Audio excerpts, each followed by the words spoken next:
Hi again. I just wonder how worried are you about being a bit? I think the phrase is sometimes undercooked. Because you have not had the time that you needed to work with the players. Is this a worry? Is this going to be a general worry? You think for a lot of the coaches coming into this season? What do you mean? What is different to other seasons?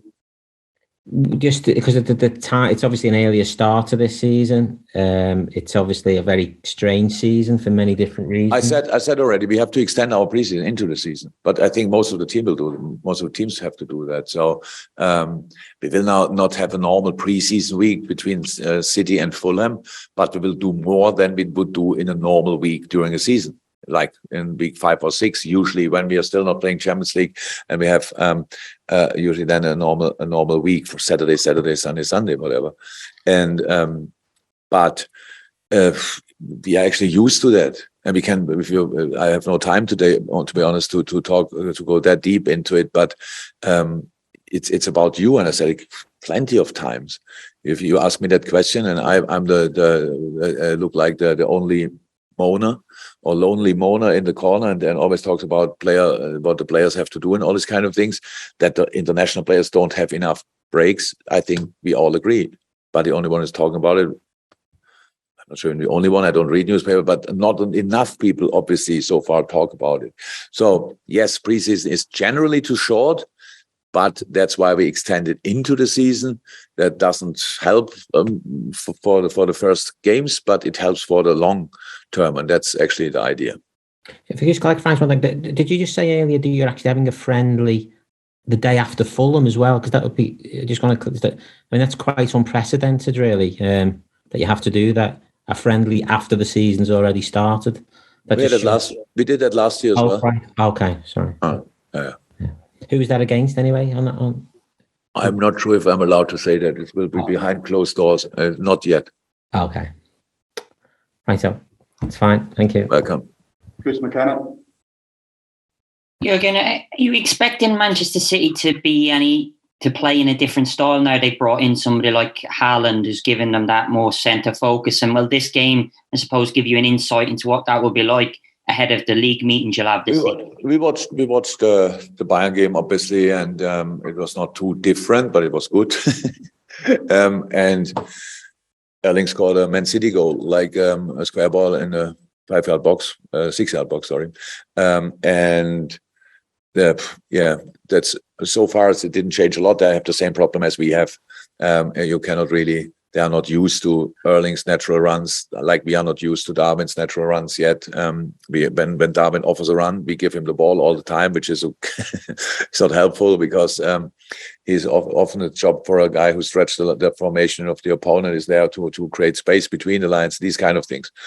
So I'm pretty sure we'll need a little bit of time for Erling as well, but that doesn't mean he cannot score already early, but how he did it in the last game against Bayern. But most of the things looked like last year, how they set up their press, how flexible they are in their own possession. It was good, very, very good, but so far no real changes obvious. Ian Ladyman. Hi, Jurgen. Hi. When you lose a title by such a narrow margin, and then the opponent who have beat you to the title spend money on big players like Haaland and Phillips and maybe even the left back from Brighton, we're not sure yet, having already spent 100 million last summer on Grealish. How do you, as a coach, respond to that? I know that you've kind of tinkered with your own squad, but how do you respond? What is your answer? Is it just to get even more out of the players that you have? Is it possible to get more out of those players? First of all, we spend money as well. Shouldn't forget that. Sure. Exactly. Sure. So, no, but the plan is always we lost three first-team players, right? Don't want to forget anybody, but so far it was Sadio, Divock, and Taki. Very important players for us, brought in 3. want to create space as well for our young boys from last year to step in the void wherever it is. They're versatile, useful for us, and we are together for a while. So we know each other. We know what we expect from each other, and we had a big meeting when I told the boys what I expect from next year and stuff like this. And I really want to use the togetherness we have, the atmosphere we have in the team. I want to use the experience we made for better. So that's how it is, and we can grow closer together. We can be clearer in the stuff we do. We are the things we do were good. Can we do it better? Yes. Will that always lead to a better result? That's not possible because we won a lot of games, but performance-wise, we can definitely improve, and that's what we will try. And then we need to create, again, a resilience and a fighting spirit. And actually, being angry as well is important as well, to fight against the outside world, if you want, in the specific moments.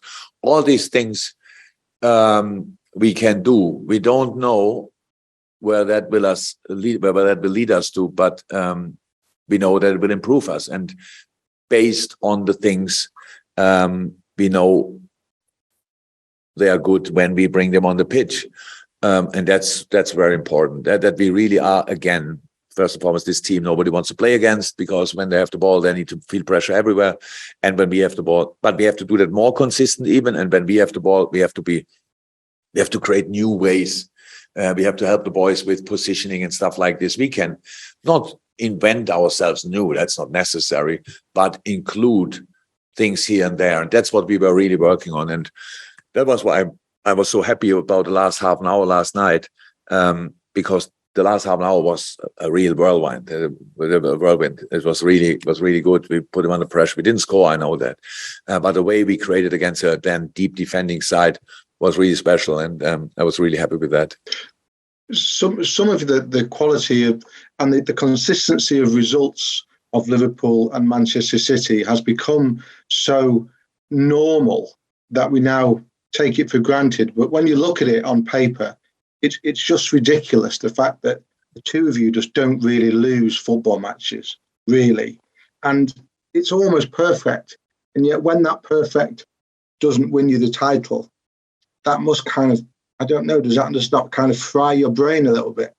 No. That's sport. It's not important if you lose a game. We lost games like this where both teams play an incredible high level, and then there's one thing who makes the difference. One goal, like the Champions League final, for example, is one goal. That's part of the deal, and that can happen as well at the end of the season with a points tally. So no.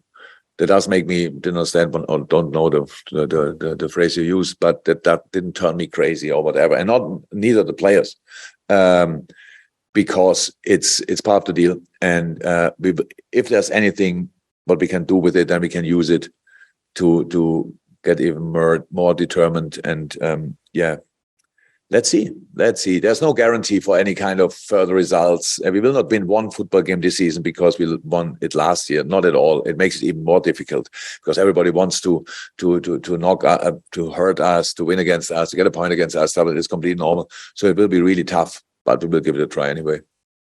That's one quickly for Ian Doyle. Yeah, just a question on two other injured players, Kalvin, Kelleher and Oxlade-Chamberlain. I mean, how serious are they? Because it's been a while since we've had any update on them.